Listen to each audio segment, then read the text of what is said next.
Did you bring anyone to the floor? Our business was growing and the exchange business was growing. As you know, in the early 80s, I would imagine, like a 3,000 lot day was like a decent day.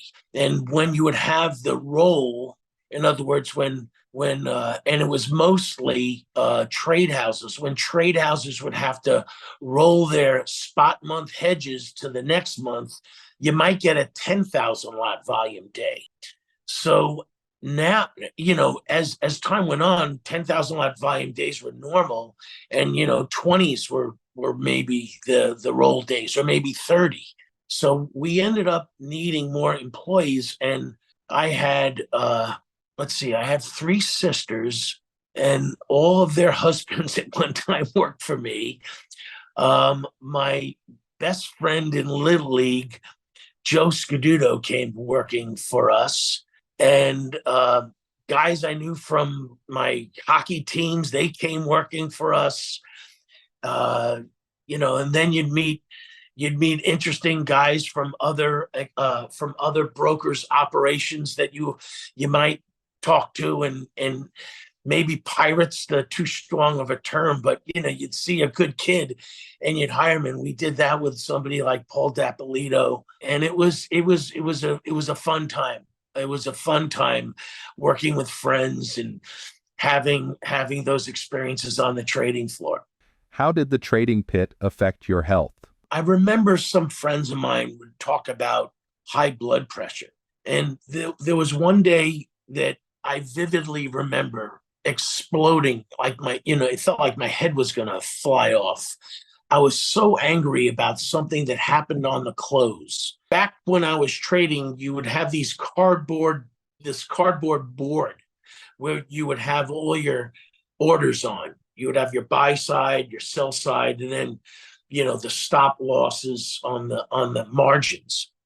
And they would call them books. I would have a book for basically every month. So at the end of the day, I got so angry, I took my books and I threw it up to the ceiling of the exchange floor. It's probably like a 30-foot high room. I threw my books up to the ceiling of the exchange, and I walked right to the nurse's office and I said, "Take my blood pressure." She said, "No, your blood pressure's fine." So I think, like, health-wise, I escaped the exchange floor without too much trouble. But what I can comment on was, after the market closed, we would probably go to the bar. And it wasn't necessarily every day, but it was often.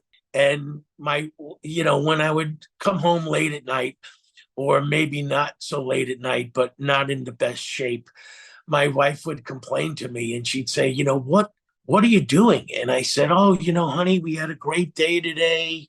And I went out with the guys and we had a couple of beers. It wasn't, it's just fun." And she goes, you go to the bar when you celebrate, and you go to the bar when you commiserate.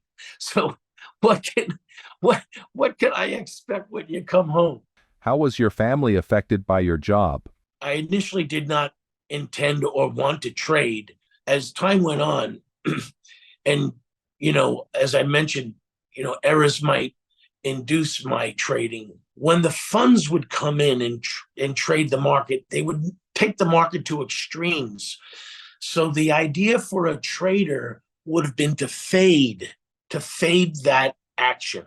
And what happened in the mid to late 80s, the funds didn't put on positions for like 2 or 3 days. They'd put on positions for a week or more. And if you didn't adjust to that, and at first I didn't, I would have faded in the first 3 days, and then I'd have to suffer the pain of their continued positioning for another week. And what I realized at the time, John, with a friend of mine, Paul DeMarco Jr., Paul Sr., I referred to earlier, he had a son roughly the same age as I. And he was a trader, really a competitor, but we were very good friends.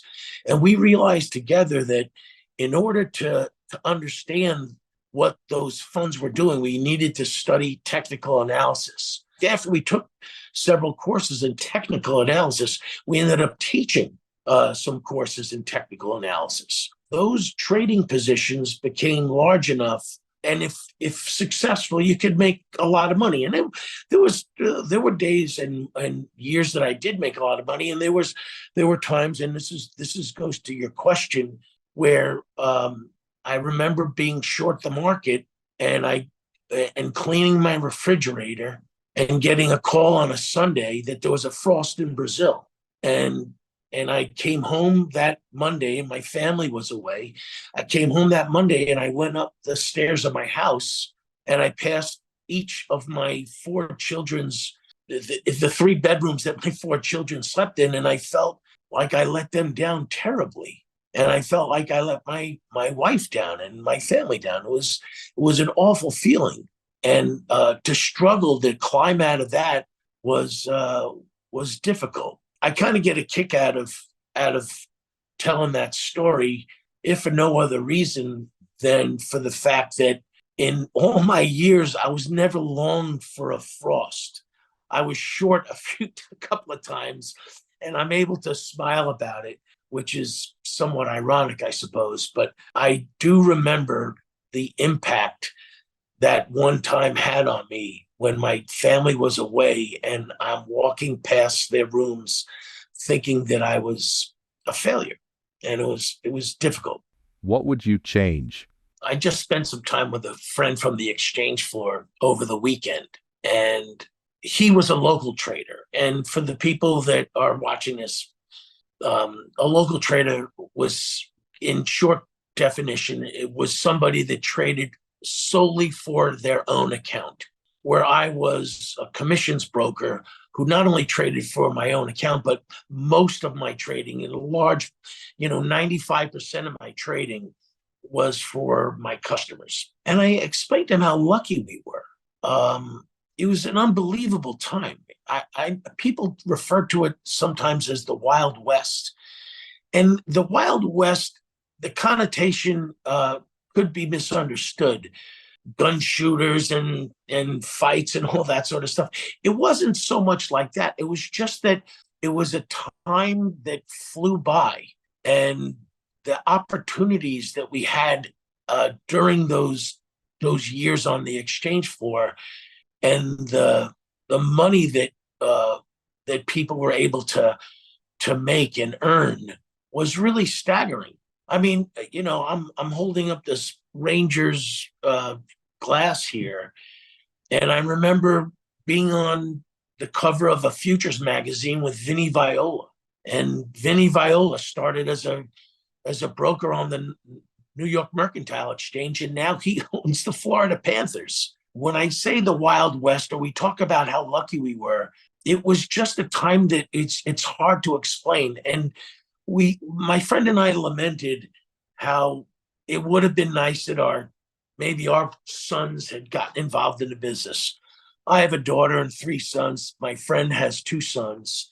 And it would have been nice if the boys, and even my daughter, could have been experienced a trading floor, because it was really a dynamic time that had incredible opportunity. And despite the failures, there were many success stories that were born out and from the trading floor.